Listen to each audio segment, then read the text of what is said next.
পাখিটা মাটিতে ডিম পাড়ে।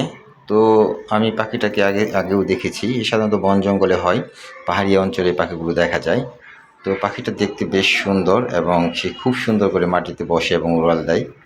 তো আমি এর ডিম এবং পাখির বাসা দেখার জন্য এর পিছু নেই। তো সে ধীরে ধীরে আস্তে আস্তে সে বাসার দিকে যাচ্ছে মেবি। তো আমি যেতে থাকি। তো দেখি তার বাসাটা দেখতে পাই কিনা, তার ছানাগুলো দেখতে পাই কিনা। তো আস্তে আস্তে সামনে যাচ্ছি।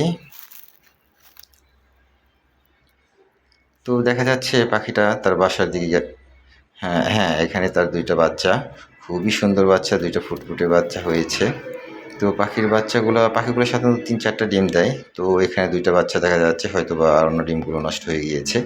তো এরা মাটিতেই ডিম দেয়, এখানে বাচ্চা ফোটায় এবং এই ছোটো গাছগুলোতে এরা বসবাস করে, এখান দিয়েই থাকে। তো বাচ্চাগুলো দেখতে খুবই সুন্দর এবং বাচ্চাগুলা চুপচাপ বসে থাকে। আপনি যদি এখান থেকে হেঁটে যান তারপরেও বাচ্চাগুলো শব্দ করে না, পাখিগুলো শব্দ করে না।